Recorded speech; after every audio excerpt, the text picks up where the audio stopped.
Di 10K subscriber channel Novel Official, akan adakan giveaway untuk 3 orang pemenang. Jangan lupa untuk selalu komen dan like untuk setiap video. Bab 441. Mendengar penolakan terbuka Kobayashi Ichiro, Tianqi berkata dengan dingin, saya ingat Anda memiliki 3 obat yang dipasarkan secara global, yaitu bedak perut, bedak bening tenggorokan, dan lotion eksim. Ketiga obat tersebut memiliki satu resep. Itu berasal dari risalah Jones Zongjing tentang penyakit demam dan penyakit lain-lain di dinasti Han Timur Tiongkok, buku klasik internal Kaisar Kuning dari dinasti Han Barat, dan satu dari ringkasan Materia Medica. Apakah saya benar? Ekspresi Ichiro Kobayashi agak jelek, tapi dia bersikeras membantahnya. Bukankah Tuan Si bercanda? Farmakope Tiongkok kuno 1 atau 2000 tahun yang lalu pada dasarnya adalah sampah tanpa penerapan klinis dan tanpa dasar ilmiah. Bagaimana perusahaan besar menggunakan farmakope terbelakang 1 atau 2000 tahun yang lalu? Lelucon apa? Mendengar bahwa Ichiro Kobayashi secara terbuka menghina esensi pengobatan tradisional yang ditinggalkan nenek moyangnya, ahli pengobatan tradisional lain di ruangan itu memarahinya. Tianqi juga berkata dengan tatapan lurus, kebetulan saya menganggur selama 2 hari ini. Setelah pameran, saya secara pribadi akan menulis 3 makalah, merinci resep, seluk-beluk 3 obat Anda, dan catatan terperinci di farmakope kuno kami. Saya memilah semuanya, dan setelah publikasi, lihat bagaimana Anda masih berdalih. Wajah Kobayashi Ichiro tiba-tiba menjadi hitam. Dia adalah wakil ketua Kobayashi Pharmaceutical. Perusahaan ini didirikan oleh ayahnya. Dia secara alami tahu detailnya. Alasan mengapa Kobayashi Pharmaceutical telah berkembang ke skala saat ini sepenuhnya didasarkan pada resep yang tercatat dalam farmakope Tiongkok kuno. Orang Jepang sendiri pandai membuat kemasan. Jadi mereka mengambil resep Cina kuno dan mengemasnya sampai batas tertentu, dan mengumumkan bahwa mereka telah menghabiskan banyak uang untuk meneliti hasil baru. Dengan efek kuratif yang bagus, mereka langsung membuka pasar. Namun, Kobayashi Pharmaceutical tidak mau mengakui bahwa formula obat mereka telah menjiplak farmakope Cina kuno. Karena alasan ini, Tianqi sangat tidak puas tetapi tidak pernah menemukan kesempatan untuk protes. Tanpa diduga, dia melihat Kobayashi Ichiro di sini hari ini. Jadi dia secara alami ingin mencari keadilan untuk pengobatan tradisional. Ichiro Kobayashi tidak menyangka Tianqi secara akurat menyebutkan asal resep dari ketiga obatnya. Karena takut Tianqi akan benar-benar menerbitkan sebuah makalah, dia buru-buru berkata, Tianqi, tesis atau semacamnya, apakah itu tidak perlu? Saya hanya berpikir, menemukan Anda untuk bekerja sama dengan obat baru. Jika Anda setuju, kami akan bekerja sama. Jika Anda tidak setuju, kami tidak akan bekerja sama. Mengapa merusak harmoni? Tianqi berkata dengan serius, karena Anda menyangkal bahwa Anda telah menjiplak Han Fang. Maka saya tidak ada hubungannya dengan Anda. Selamat tinggal. Setelah berbicara, Tianqi berkata lagi, ngomong-ngomong, saya pasti akan menulis tesis. Ichiro Kobayashi mengertakkan gigi dan menatap Tianqi. Setelah beberapa saat, dia masih menahan amarahnya, mengangguk dan berkata, "Yah, karena Dr. Jenius Tianqi tidak mau bekerja sama, maka saya tidak akan memaksanya." Kemudian, dia bertanya, "Saya tidak butuh resep. Bisakah Anda menjual saya obat? Saya bersedia membayar 50 juta. Ayah saya mengalami kecelakaan mobil setahun sebelumnya dan terbaring di tempat tidur dengan paraplegia pada posisi tinggi. Saya sangat berharap bisa menyembuhkannya." Harga 50 juta membuat Tianqi ketakutan. Tianqi melirik Charlie. Bagaimanapun, ini adalah obat ajaib Charlie. Jika dia bersedia menjual satu bagian ke Kobayashi Ichiro seharga 50 juta, maka dia akan cocok dengan Tuan Wade. Namun, Charlie melambaikan tangannya diam-diam padanya. Dia tidak peduli dengan 50 juta. Apalagi menjual obat kepada seseorang yang menjiplak obat tradisional seharga 50 juta. Melihat Charlie melambaikan tangannya, Tianqi segera berkata kepada Kobayashi Ichiro, "Maaf Tuan Kobayashi, obatnya sudah habis, tidak akan ada lagi." Ichiro Kobayashi mengertakkan giginya, mengangguk dengan murung, dan berkata, "Oke, para dokter jenius, saya tahu. Saya tidak ingin memaksa semua orang untuk memiliki aspirasi. Kita akan mendapat waktu nanti. Bab 442. Setelah itu, putar balik dan kiri. Charlie berkata kepada Tianqi saat ini orang Jepang ini sepertinya agak berbahaya. Jika menurutnya Anda benar-benar punya resep untuk paraplegia tinggi, maka Anda harus lebih berhati-hati. Lagi pula, setelah obat ajaib ini diproduksi, bisa mendapatkan kekayaan besar di dunia. Ada film sebelumnya, berjudul Saya Bukan Dewa Pengobatan. Itu tentang pasien leukemia Cina. Karena dia tidak mampu membeli obat-obatan yang sangat mahal di barat, dia hanya bisa pergi ke India untuk membeli tiruan. Melalui film ini, Anda dapat melihat betapa hitam hati sebuah kelompok farmasi besar menghasilkan uang. Ketika suatu obat dikembangkan, pasien perlu menghabiskan setidaknya 20,000 sampai 30,000 sebulan untuk membelinya. Bukankah ini ritme yang mematikan? Kobayashi Pharmaceutical juga ingin mendapatkan beberapa obat khusus yang dapat dijual dengan harga tinggi. Jadi mereka mengarahkan perhatiannya pada Tianqi. Ichiro Kobayashi merasa bahwa jika ia dapat mengobati paraplegia tingkat tinggi, itu sama dengan memiliki alat yang ampuh untuk mengumpulkan uang. Seseorang dengan paraplegia tinggi tidak dapat bangun dari tempat tidur, berjalan, atau bahkan buang air kecil dan besar sembarangan. Perasaan bahwa hidup lebih baik daripada kematian akan menyebabkan mereka dan keluarganya tersiksa. Jika seorang miliarder menderita paraplegia tinggi, dia akan menerima 50 juta untuk obat, dan dia akan mengambilnya dengan sukarela. Jika seorang miliarder seperti Bill Gates menderita paraplegia tinggi, dia akan memberinya 50 miliar untuk obat. Adapun orang lumpuh yang malang, dia tidak peduli dengan hidup dan mati mereka. Apa hubungannya dengan dia? Mau beli obat murah? Mustahil. Namun, Ichiro Kobayashi tidak menyangka bahwa Tianqi akan menolak begitu saja, yang membuatnya merasa sedikit marah. Namun, ia tidak peduli, karena ia sudah menanyakannya sebelumnya. Tianqi harus memiliki jenis obat ajaib untuk menyembuhkan paraplegia tingkat tinggi.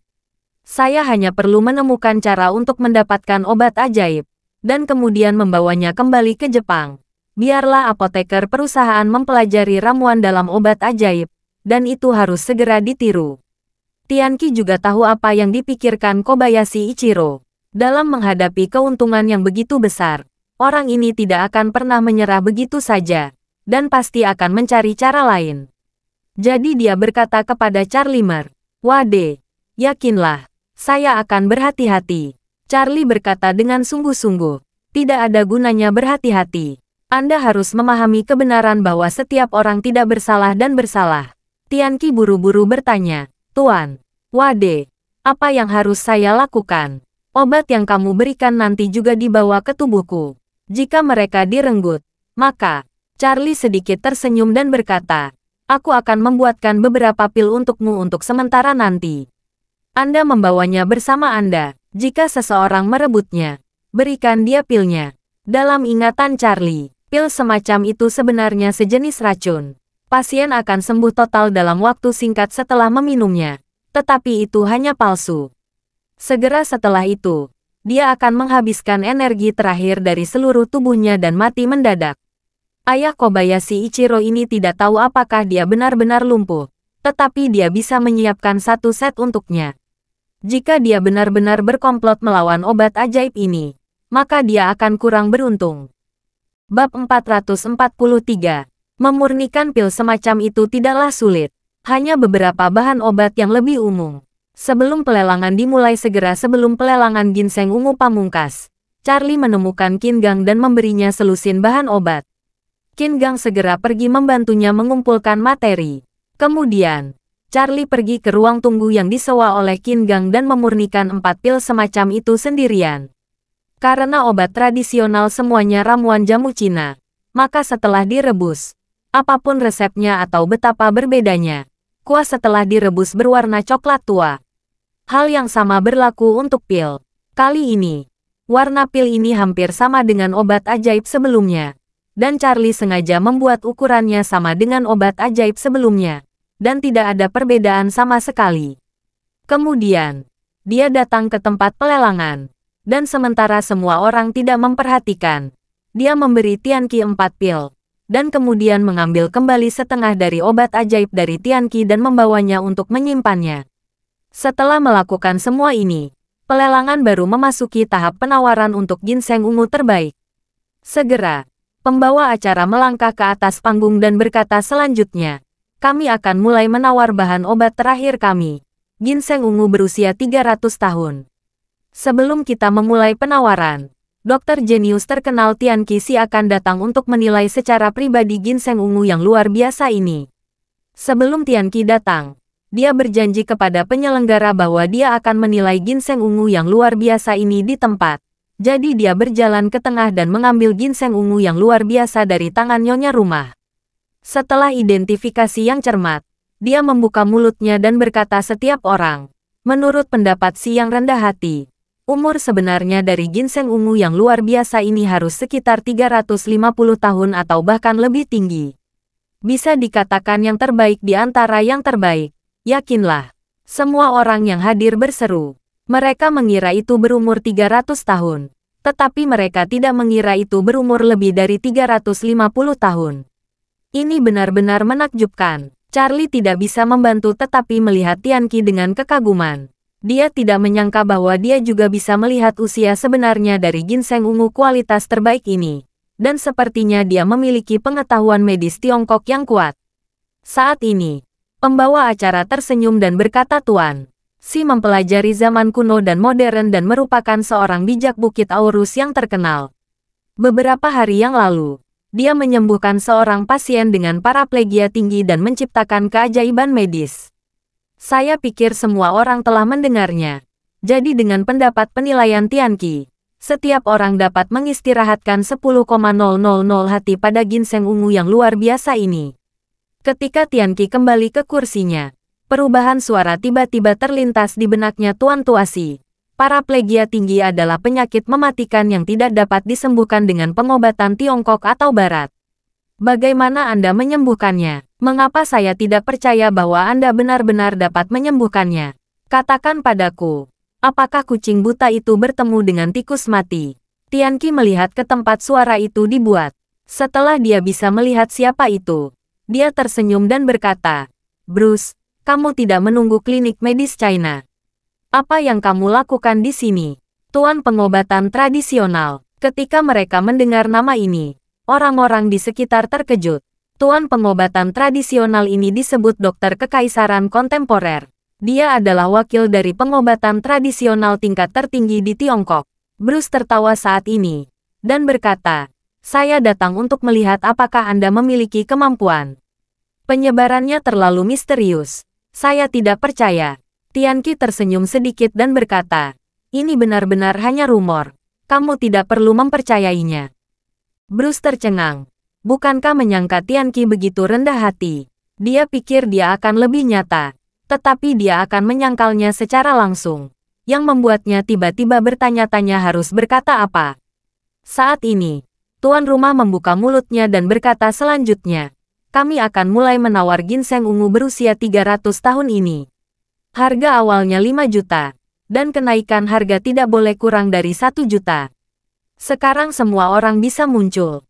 Tuan rumah tersenyum manis, dan setelah berbicara, dia berdiri di samping.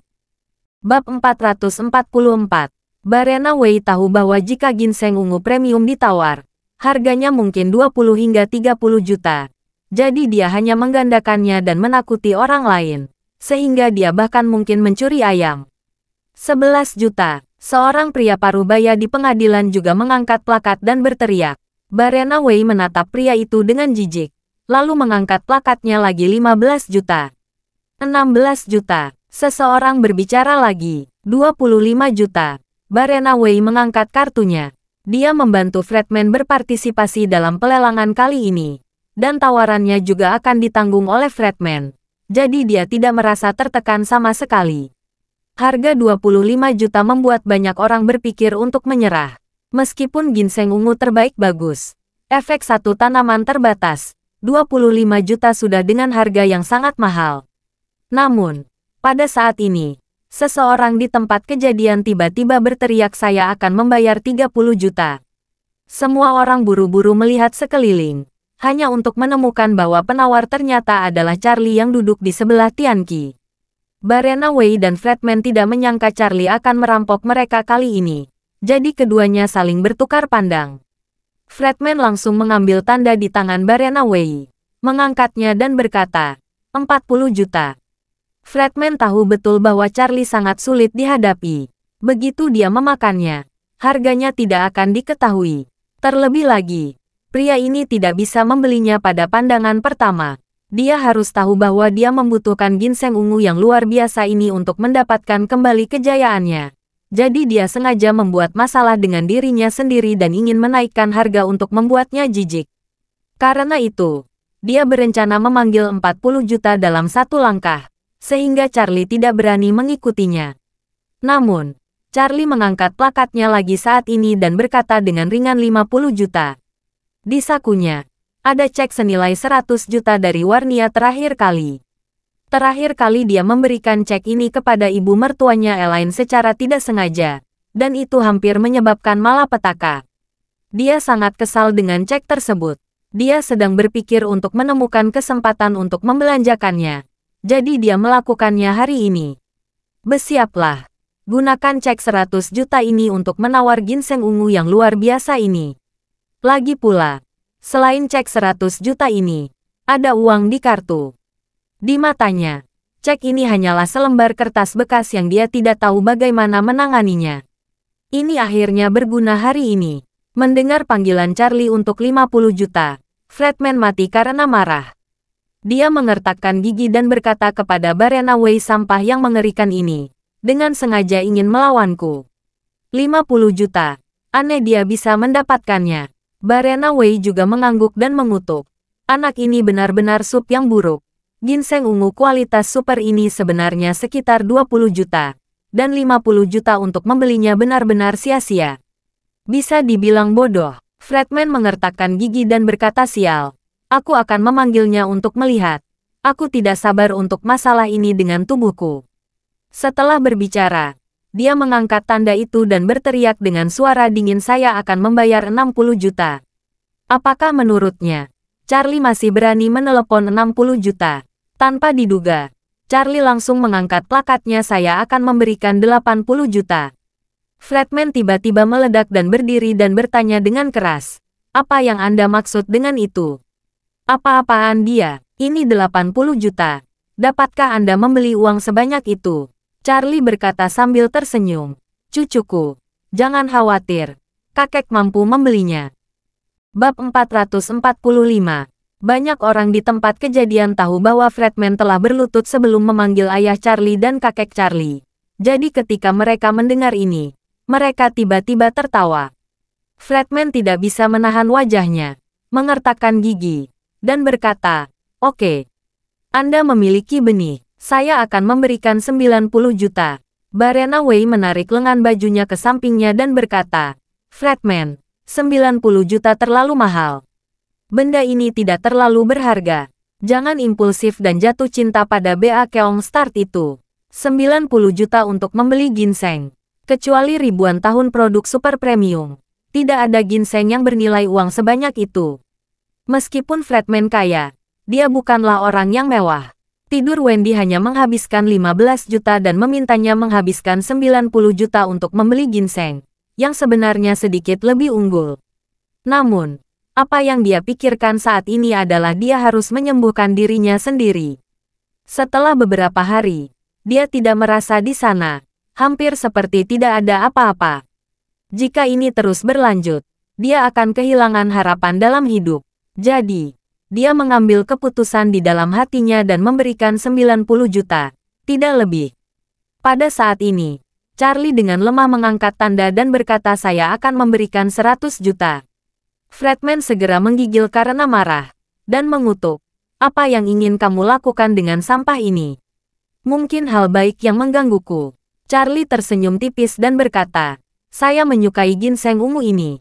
Tentu saja, saya harus menawar. Apa masalahnya? Bagaimana jika Anda, Ketua Wilson, tidak dapat direnggut dari Anda? Fredman mengutuk apakah menurut Anda saya tidak tahu detail Anda? Anda hanya menantu. Anda tidak memiliki 100 juta di seluruh keluarga Wilson. Bagaimana Anda bisa mendapatkan begitu banyak uang? Datang. Setelah itu, Fredman menoleh untuk melihat pembawa acara dan berkata, saya sarankan Anda mengusir orang ini. Orang ini curang. Dia sama sekali tidak bisa memiliki uang sebanyak itu. Tianqi mengerutkan kening dan berkata, semua pengeluaran Tuan Charlie hari ini dapat dihitung atas nama saya. Qin Gang juga berkata, cepat, dana keluarga Qin saya juga tersedia untuk digunakan oleh Tuan Wade sesuka hati. Saat mereka berdua mengucapkan kata-kata ini, pemandangannya sangat mengejutkan. Apa latar belakang Charlie, Tianqi, dokter jenius dan patriark keluarga Qin, Qin Gang, bersedia membayarnya? Ini 100 juta. Saat ini, Charlie tersenyum tipis dan berkata, harganya hanya 100 juta. Saya masih mampu membelinya. Benar, saya punya 100 juta di saku. Sudah setengah bulan, dan itu hampir mengganggu. Aku sudah mati. Ambil saja kesempatan ini untuk menghabiskannya. Fredman berkata dengan nada menghina. Apa yang kamu banggakan? Apakah Anda memperlakukan semua orang sebagai anak berusia 3 tahun? Dan Anda memiliki 100 juta di saku Anda. Tahukah Anda berapa 1 miliar itu? 1 miliar uang tunai beratnya lebih dari 1 ton. Bisakah kamu taruh di saku Anda? Charlie mengerutkan bibirnya dan berkata sambil tersenyum, kamu benar-benar sutrabau yang belum pernah melihat dunia. Karena itu, Charlie mengeluarkan cek 100 juta yang diberikan Warnia dari sakunya. Cek itu telah kusut di sakunya selama berhari-hari, dan itu tampak seperti tumpukan kertas bekas. Charlie menaikkan cek dan berkata kepada tuan rumah cantik, biarkan staf keuangan Anda datang dan memeriksanya. Fredman mencibir dan berkata, bodoh, ambil saja segumpal kertas bekas dan katakan itu 100 juta. Maka saya akan menggunakan beberapa ratus juta untuk menyeka satu pantat. Charlie mengabaikannya, menahan cek dengan acuh tak acuh. Pada saat ini, tuan rumah membawa staf keuangan, dan Charlie menyerahkan cek tersebut. Pihak lain memeriksanya sebentar dan langsung berkata cek ini memiliki nilai nominal 100 juta, yang mana benar. Setelah berbicara, semua orang yang hadir tiba-tiba meledak. Sebuah cek 100 juta, seperti sampah kertas di sakunya. Apa yang harus dia lakukan jika dia kehilangannya? Bagaimana jika tanpa sengaja keluar dari kantong saat jongkok di toilet? Bab 446. Bagaimana jika dia secara tidak sengaja menyatukan pakaiannya dan membuangnya ke mesin cuci dan mencucinya menjadi bubur? Hati yang besar, sangat menakutkan. Wajah marah Fredman sedikit berkedut saat ini. Dia bahkan tidak mengerti mengapa pemborosan ini bisa menghasilkan begitu banyak uang. Bukankah dia hanya menantu? Charlie bertanya kepada nyonya rumah saat ini, karena tidak ada yang merampok saya. Saya juga bisa mendapatkan 100 juta. Ginseng ungu kualitas super ini pasti milikku, kan? Pembawa acara buru-buru berkata, sekarang saya umumkan bahwa ginseng ungu berusia 300 tahun ini kembali. Sebelum dia selesai berbicara, Fredman buru-buru berkata, jangan khawatir. Saya harus menaikkan ongkosnya. Adegan itu kembali kaget. Lelang dimulai dari 5 juta. Dan semua lelang telah mencapai 100 juta. Apakah Anda perlu menaikkan harga? Ginseng ungu ini sama sekali tidak bernilai uang. Apakah keduanya gila? Barena Wei buru-buru mengingatkan, oh, Fredman, 1 miliar adalah kerugian besar. Dengan uang ini, apa yang salah dengan itu? Fredman bertanya, jika Anda tidak bisa mendapatkannya, bagaimana dengan obat baru Anda? Bagaimana dengan penyakit saya? Saat dia sedang berbicara, seorang pria parubaya dengan kepala botak kecil bergegas mendekat dan berkata kepada Barena Wei, maaf, Tuan Wei. Laboratorium sedang menunggu hasilnya, jadi saya datang terlambat. Orang yang berbicara adalah kepala apoteker dari Wei's Pharmaceuticals. Dia baru saja tiba dari pabrik farmasi untuk membantu Barena Wei memeriksa ginseng ungu. Barena Wei buru-buru berkata, Profesor Ke, Anda baru saja datang ke sini. Apakah menurut Anda ginseng ungu yang luar biasa di tangan tuan rumah bernilai 100 juta? 100 juta. Profesor Ke menggelengkan kepalanya dan tersenyum, itu tidak layak. Selama 300 tahun ginseng ungu, harga pasar tertinggi hanya 30 juta. Tidak bisa lebih tinggi. 100 juta hanya akan dibeli oleh orang bodoh. Bagaimana dengan penyakit Fredman? Barena Wei bertanya. Profesor Ke berkata dengan ekspresi percaya diri. Faktanya, tidak harus ginseng ungu berumur 300 tahun. Kita hanya perlu menemukan beberapa ginseng ungu berumur 100 tahun untuk dimurnikan dan diganti. Ginseng ungu berusia 100 tahun di pasar nilai satu tanaman hanya sekitar 1 juta, dan 5 bernilai 5 juta. Rasio harga kinerja jauh melebihi 300 tahun. Saat ini, penyelenggara bertanya kepada Fredman, berapa banyak yang ingin Anda tambahkan? Tolong beritahu saya jumlah spesifiknya secara langsung. Jika tidak, akan sulit bagi kami untuk melanjutkan. Setelah mendengar apa yang Profesor Ke katakan, Fredman merasa yakin di dalam hatinya. Dia merasa bahwa dia tidak bisa dimanfaatkan. Jadi dia harus memberikan kesempatan ini kepada Charlie dan membiarkan dia menyakitinya. Jadi dia segera menggelengkan kepalanya dan berkata, saya memutuskan untuk tidak menambahkannya. Ini hanyalah keterbelakangan mental untuk menghabiskan 100 juta untuk membeli barang semacam ini. Hanya orang dengan otak buruk yang bisa melakukan hal semacam ini. Ada Bu di tempat kejadian. Jika Anda tidak punya uang, Anda bisa mengatakan Anda tidak punya uang. Jika Anda enggan, Anda bisa mengatakan bahwa Anda tidak mau. Jika orang lain terbelakang mental, roh asam macam apa ini? Fredman dicemooh oleh begitu banyak orang. Dan hatinya sedikit kesal. Tapi dia tidak berani diserang. Jadi dia harus gigit peluru dan menahannya. Tidak ada yang akan kesulitan dengan uang. Dan dia tidak berpikir itu layak menghabiskan puluhan juta untuk membeli wajah. Pembawa acara kemudian berkata, 100 juta sekali, 100 juta 2 kali, 100 juta 3 kali.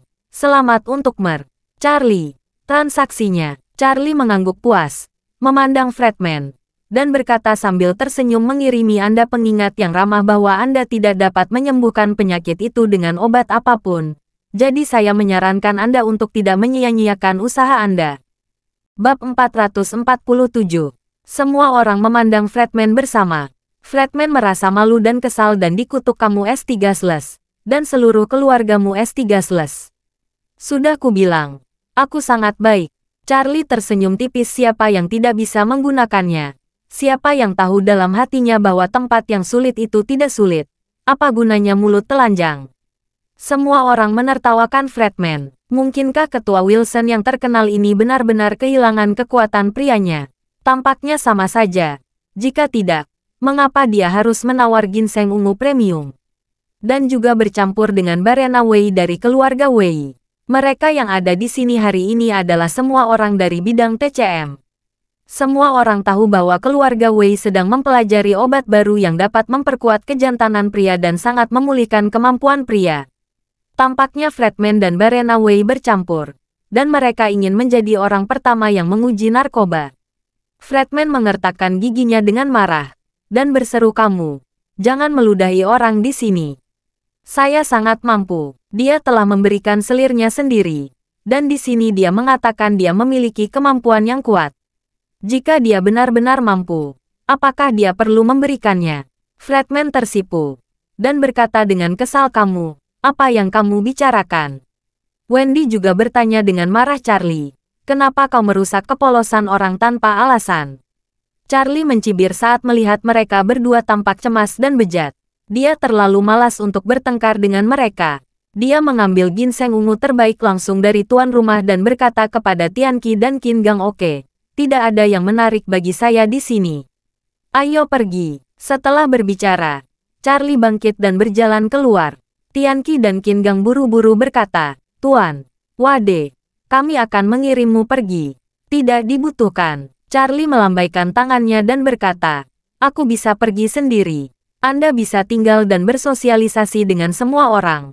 Saat dia berkata, dia melirik tidak jauh dan terus diam-diam menatap Kobayashi Ichiro Tianqi, dan mengingatkan Tianqi, si tua, setelah hari ini, jika seseorang mencuri obat dari Anda jangan menolak, berikan saja kepadanya jika dia mau. Mengerti? Tianqi segera mengangguk dan tersenyum, Tuan Wade, jangan khawatir, si mengerti. Mata Aoksue selalu tertuju padanya. Melihat bahwa dia akan pergi, dia sedikit cemas. Dia ragu-ragu dan bertanya dengan suara rendah, Wade, bisakah aku mengirimmu pergi?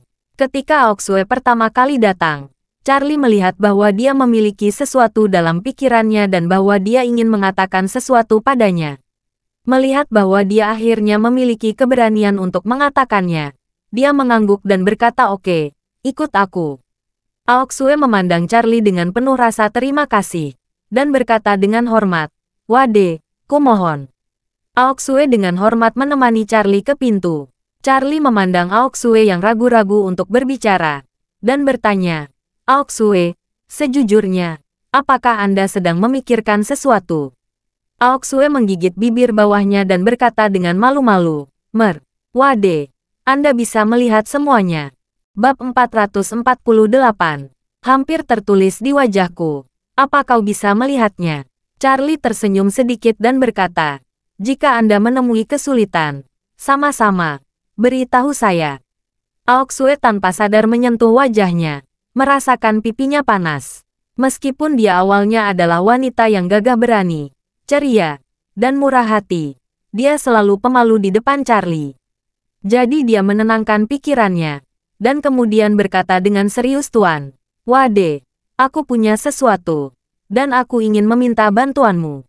Charlie mengangguk dan berkata, "Katakan saja padaku." Aoksue berkata, "Tuan Wade, saya punya teman baik di perguruan tinggi. Dia dulu memiliki kepribadian yang sangat lincah, cerah, dan positif. Tapi aku merasa dia baru saja dicuci otak oleh pacarnya, melakukan banyak hal ekstrim. Ketika dia dimarahi oleh pacarnya dan ingin melompat dari gedung, saya membujuknya. Belakangan, pacarnya mencuci otaknya dan bersiap menelan pil tidur untuk bunuh diri. Aku menyuruh guru untuk menyelamatkannya." Berbicara tentang ini, Aoksue berkata dengan sedih, "Tapi sahabatku telah dicuci otak sepenuhnya sekarang. Tidak hanya dia tidak berterima kasih kepada saya karena telah menyelamatkannya, tetapi malah merasa bahwa saya memutuskan hubungannya dengan pacarnya dan bertengkar dengan saya beberapa kali. Dia bahkan memutuskan kontak dengan saya. Saya pikir kondisinya sepertinya salah akhir-akhir ini. Jadi saya ingin membujuknya. Tetapi dia langsung memarahi saya. Aku sangat takut sesuatu akan terjadi padanya jika dia terus seperti ini." Charlie bertanya dengan heran, "Cuci otak? Apakah itu MLM oleh pacarnya?" Aoksue menggelengkan kepalanya dan menjelaskan, "Ini bukan skema piramida. Saya mengumpulkan beberapa informasi dan menemukan bahwa itu tampaknya menjadi cara yang sangat populer untuk mengejar perempuan, menaklukkan perempuan, dan mengendalikan perempuan." Berbicara tentang ini, Aoksue berkata dengan marah, "Ini tampaknya mengejar gadis dan jatuh cinta dengan mereka. Tetapi nyatanya, mereka mampu mengendalikan gadis-gadis itu untuk menjadi sapi dan kuda mereka, dan bahkan mati untuk mereka. Untuk kesenangan. Tetapi banyak gadis yang sangat polos, tenggelam ke dalamnya selangkah demi selangkah, dan akhirnya menderita luka serius dan bahkan kehilangan nyawa. Ini sumbak hanyalah sekelompok bad start yang tak termaafkan." Charlie mengerutkan kening dan berkata, "Masih ada bad start seperti itu?" "Iya," Aoksue berkata, "sebelum pacar saya dalam masalah, saya tidak menyangka akan ada orang seperti itu. Tetapi setelah saya memahaminya dengan hati-hati, saya menemukan bahwa ada banyak asteris umbak seperti ini, dan mereka menikmatinya bermain dengan wanita. Mereka sama sekali tidak punya hati nurani." Charlie berkata dengan dingin, "Masing-masing diberikan hidup mereka oleh wanita hebat, tapi mereka masih menikmati bermain dengan wanita. Sek-asteris M seperti itu hanyalah sampah masyarakat." Aoksue berkata dengan marah, "Orang S-asteris umbak ini bukanlah 1 atau 2 hari. Tahun lalu, seorang gadis di sekolah kami hamil dan melompat keluar dari gedung. Dikatakan bahwa dia menghasutnya. Gadis lain berulang kali dihina olehnya karena dia tidak memberikannya untuk pertama kali. Merasa sangat kotor, dia meninggalkan catatan bunuh diri yang mengatakan bahwa dia ingin mencuci kotorannya sendiri. Dia bunuh diri dengan melompat ke sungai. Konon juga ada 4 atau 5 anak perempuan yang terpaksa putus sekolah karena gangguan jiwa ini. 2 dari mereka meninggal." Charlie mengerutkan kening. Dia tidak pernah mengira akan ada seperti asteris umbak. Jadi dia segera berkata dengan tegas, "Dalam hal ini, saya akan mengurus ini. Luangkan waktu sejenak dan bawa aku menemuinya." Kamu pacar. Aoksue menangis karena kegembiraan, meraih tangan Charlie, dan berkata, Tuan Wade, jika kamu mau bergerak, maka pacarku harus diselamatkan. Charlie berkata, selama hal semacam ini berasal dari petunjuk psikologis yang konstan di tempat kerja, saya tidak yakin apakah saya bisa meringankan petunjuk psikologis pihak lain kepada pacar Anda, tetapi saya bisa mencobanya. Aoksue mengangguk berulang kali. Saya yakin Anda bisa melakukannya. Lagi pula, Aoksue berkata, kenapa kamu tidak datang ke sekolahku pada malam hari? Aku akan membawamu mencari pacarku. Baik, Charlie berkata.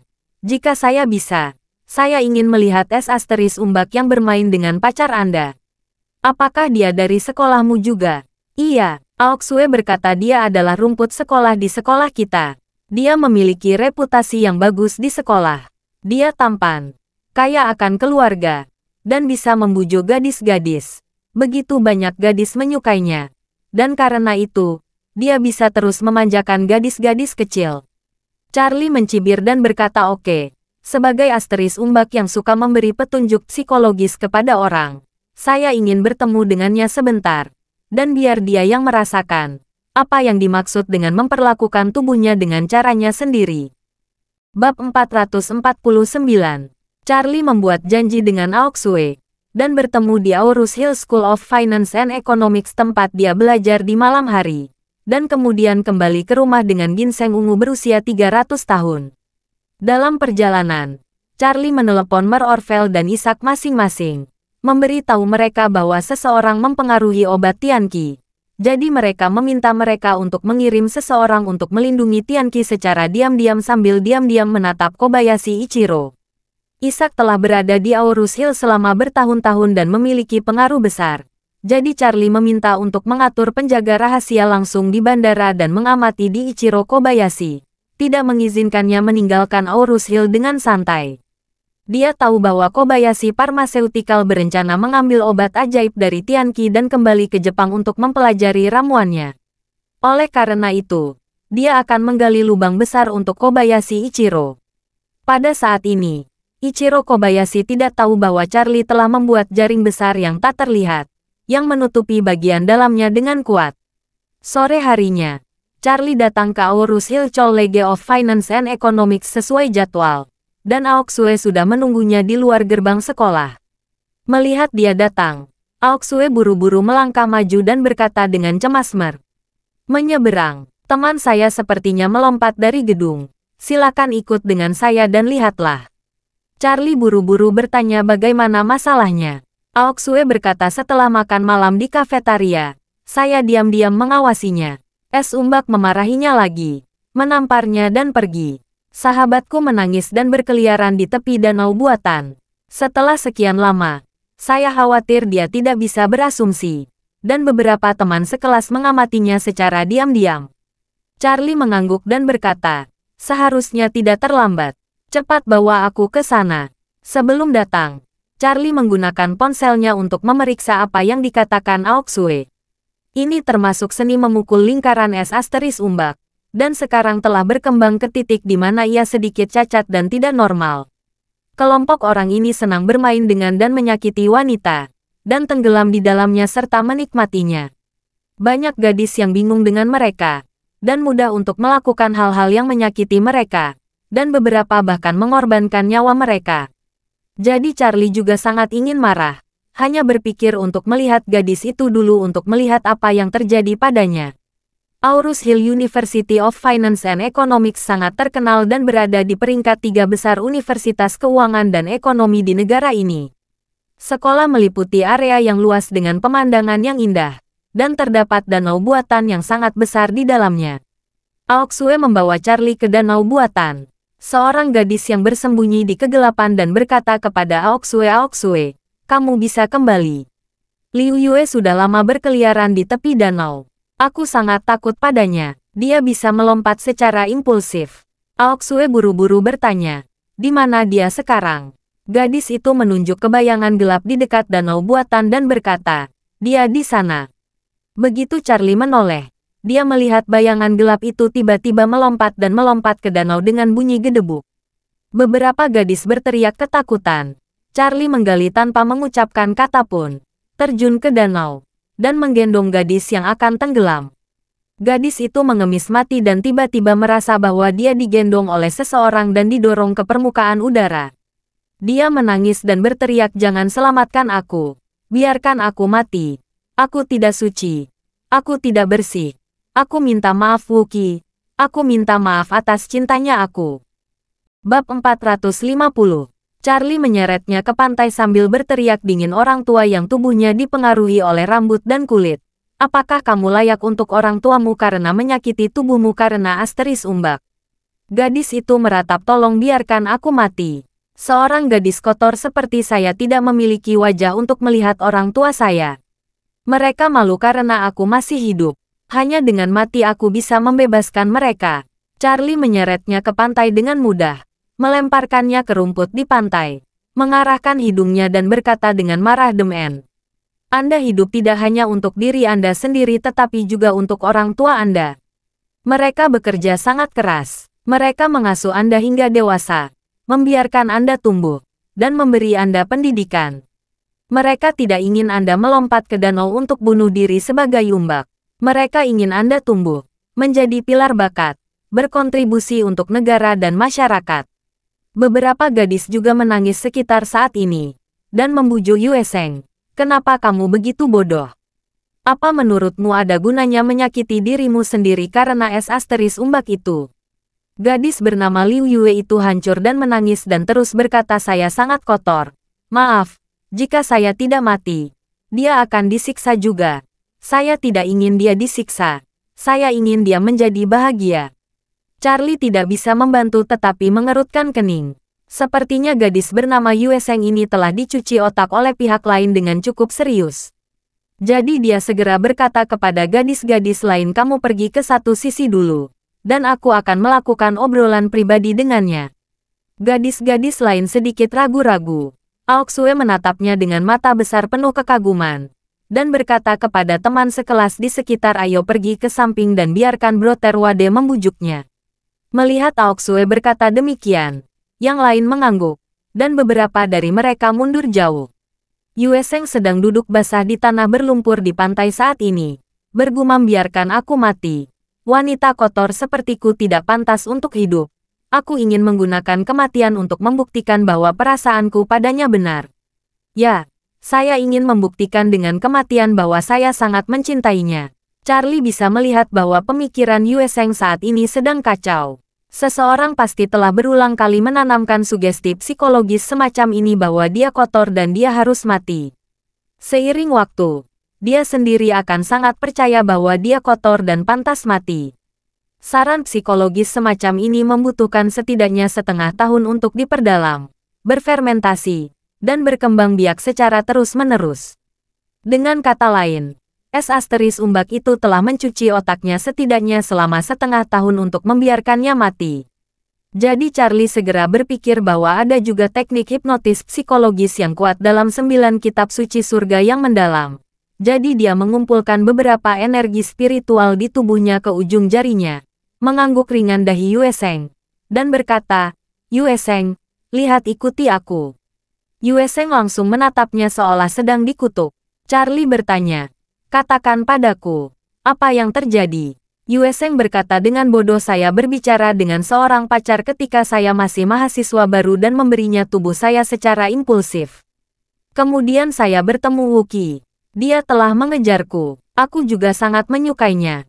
Tapi dia mengenalku. Setelah pertama kali, saya sangat muak dengan saya.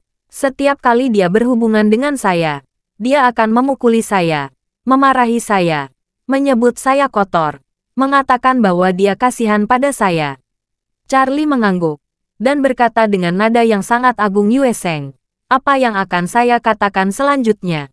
Kamu harus mengingatnya seumur hidup. Sampai kamu mati di masa depan, kamu tidak bisa melupakannya. Kamu bisa melakukannya." Yue Sheng telah dihipnotis oleh Charlie saat ini. Hipnotisme Charlie dibantu oleh energi spiritual, dan intensitas hipnosisnya jauh melebihi petunjuk psikologis yang diberikan oleh es asteris umbak kepadanya. Jadi dia buru-buru mengangguk dengan hormat dan berkata, "Kamu bisa memberi saya perintah. Yue Sheng harus keluar." Charlie mengucapkan kata demi kata ingat. Anda baru saja melakukan apa yang akan dilakukan kebanyakan pasangan di dunia.